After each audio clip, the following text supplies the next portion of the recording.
पहले तो मैं आपका रिएक्शन लेना चाहूंगी। सुबह सुबह एक बहुत बड़ी खबर आती है। पहले राष्ट्रपति डोनाल्ड ट्रंप दावा करते हैं, नेतन्याहू दावा कर देते हैं कि खामनेई की मौत हो गई है, लेकिन उसके बावजूद भी ऐसा लगता है कि थोड़ा इंतजार करना होगा। लेकिन उसके बाद ईरान की मीडिया के ही द्वारा ये खबर की पुष्टि होती है कि खामनेई की मौत हो चुकी है। ईरान को एक बड़ा झटका लगा।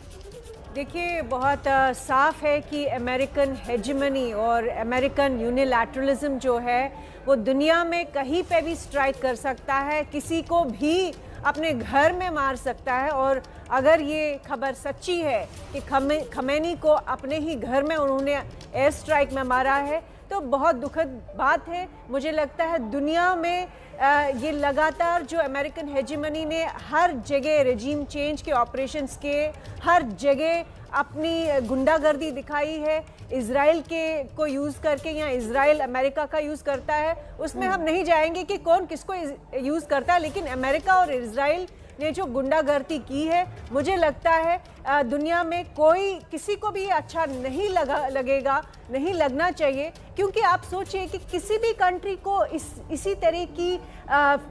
तरह की पॉसिबिलिटी हो सकती है, किसी भी कंट्री में हेड ऑफ स्टेट ऐसे ही उड़ा दिया जाए क्योंकि अमेरिका को पसंद नहीं है, इजराइल को पसंद नहीं है। ये सब कहीं पे भी हो सकता है। और जिस तरह से बच्चियों को, छोटी छोटी बच्चियों को कोई 100 से भी ज़्यादा स्कूल गर्ल्स ईरान में मारी गई, क्या वो सही है? क्या वो ह्यूमैनिटी पे कलंक नहीं है? मुझे लगता है कि ये इराक वॉर का रिपीट हम देख रहे हैं। लेकिन किसी को भूल नहीं करनी चाहिए कि ईरान इराक नहीं है। वहाँ जिस तरह झूठ बोला गया कि वेपन्स ऑफ मास डिस्ट्रक्शन है इराक में, और अमेरिका और उसके सारे एलाइज मिलके जिस तरह से इराक को उन्होंने तबाह किया, ईरान को तबाह करने की वैसी ही उनकी मंशा लग रही है।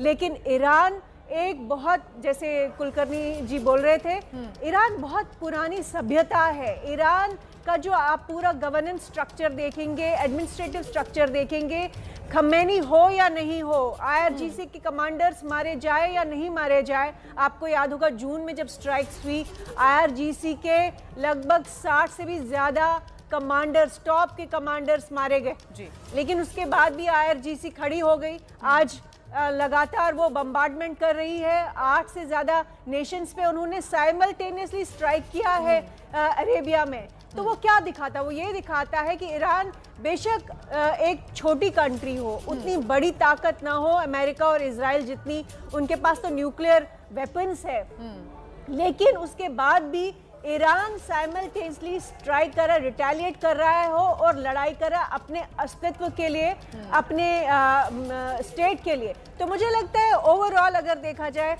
मैं कहूँगी ये अमेरिका और इजराइल की गुंडागर्दी है, ये बिल्कुल गलत है, नाजायज़ है, इलीगल है।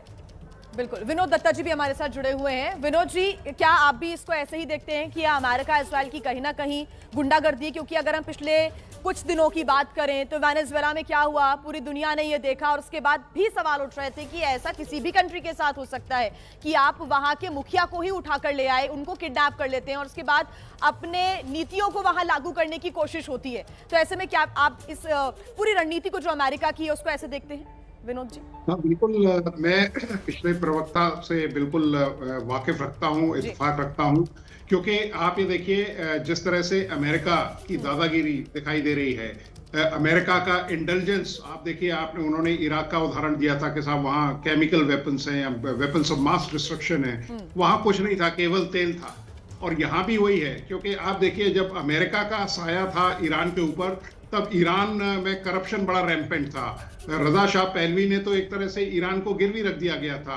तो अमेरिका का इस तरह का मतलब इंटरफेरेंस किसी भी स्टेट में, किसी भी सॉवरेन स्टेट में, ये एक्सेप्टेबल नहीं है।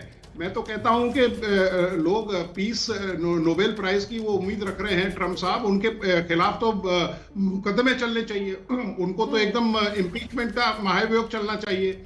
उनका मतलब आप देखिए जिस तरह से एप्स्टीन फाइल के केसेस चल रहे हैं, जिस तरह से उनको मतलब अमेरिका में सजा सुनाई गई है, ये मतलब अमेरिका एक बड़ा राष्ट्र है, लेकिन कोई भी उसको ये अधिकार नहीं देता कि आप किसी भी राष्ट्र को मतलब रौंदते हुए चले जाएं, किसी भी राष्ट्र के अंदर आप इंटरफेरेंस करने लगें। सारे संसाधन विश्व के आपके अपने संसाधन हो गए।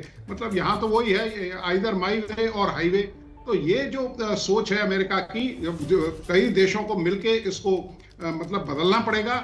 और मुझे ताज्जुब है कि साहब मतलब रशिया, चीन, टर्की, नॉर्थ कोरिया, जो वैसे काफी मतलब बड़े बड़े स्टेटमेंट दिया करते थे, आज ईरान के समर्थन में उनको उतरना चाहिए, क्योंकि ये ईरान के खिलाफ लड़ाई नहीं है, ये मानवता के खिलाफ लड़ाई है।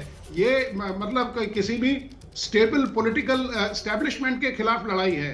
क्योंकि देखिए, अगर रेजिम चेंज करनी है उसके तरीके हैं, वहां इंतखाबात किए जा सकते हैं, वहां लोगों की रायशुमारी ली जा सकती है, लेकिन ये कोई तरीका नहीं है कि साहब आप जब चाहे किसी को पकड़ के ले आए, किसी को वहीं मार दें या किसी को और इस तरह की सैंक्शंस लगा दें।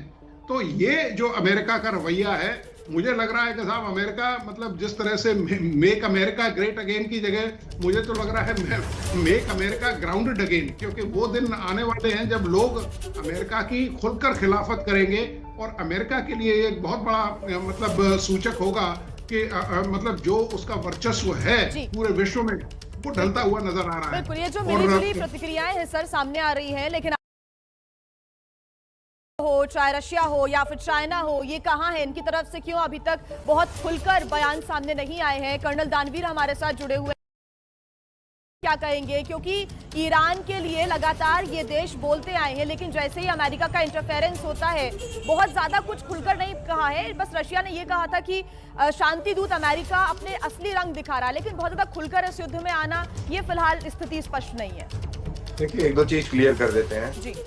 खमेनेई कोई देवता या कोई महापुरुष नहीं था, एक बहुत बड़ा टायरेंट और एक आतंकवादी था।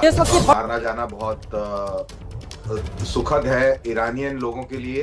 33,000 मासूम बच्चों को इस आदमी ने मौत के घाट उतार दिया। सबसे बड़ी खबर बता रहे हैं, ईरानी मीडिया ने इस बात की पुष्टि कर दी है कि अयतुल्ला अली खामनेई मारा गया है। बड़ी खबर आपको बता रहे हैं, नीरज राजपूत मेरे सहयोगी भी मेरे साथ जुड़ रहे। नीरज,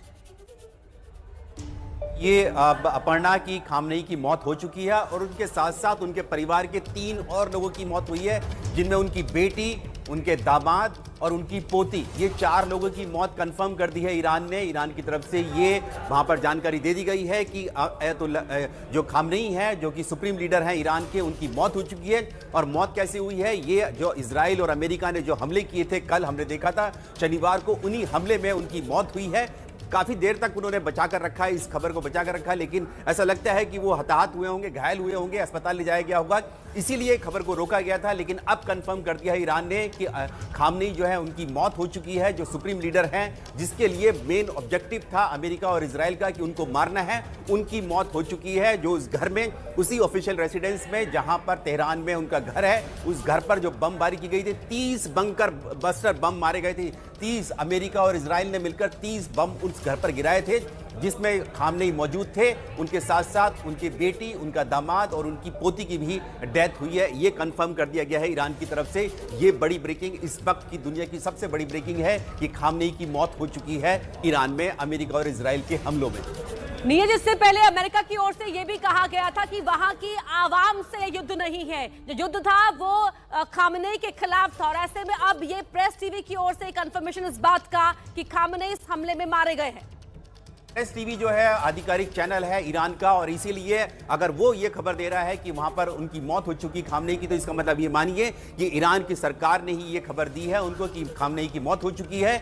और अमेरिका और अमेरिका के राष्ट्रपति डोनाल्ड ट्रंप और इजराइल के जो प्रधानमंत्री हैं बेंजामिन नेतन्याहू, जो कल से कह रहे थे कि उनकी मौत हो चुकी है, यानी कि उनके पास पुख्ता सबूत थे इस बात के कि वो मारे, खामनेई की मौत हो चुकी है। ईरान ने बचा के रखी खबर को। उनके विदेश मंत्री लगातार कहते रहे कि उनकी जो लीडरशिप है वो सिक्योर है, कुछ लोग मारे गए हैं जिसमें डिफेंस मिनिस्टर हैं, लेकिन बाकी सब जो सही सलामत हैं। लेकिन अब ये कंफर्म हो चुका है कि खामनेई की मौत हो चुकी है अमेरिका और इजराइल के। वो खामनेई जो कि कहते थे death to America, death to Israel, और इसीलिए ट्रंप और नेतन्याहू उनके पीछे पड़े हुए थे कि आप अगर अमेरिका के नागरिकों को, अमेरिका को नुकसान पहुंचाएंगे, इजराइल को नुकसान पहुंचाएंगे, इजराइल के नागरिकों को नुकसान पहुंचाएंगे, तो हम आपको मौत के घाट उतार देंगे। और वो अमेरिका और इजराइल ने कल करके दिखा दिया अपने सबसे बड़े हमले एपिक फ्यूरी ऑपरेशन में।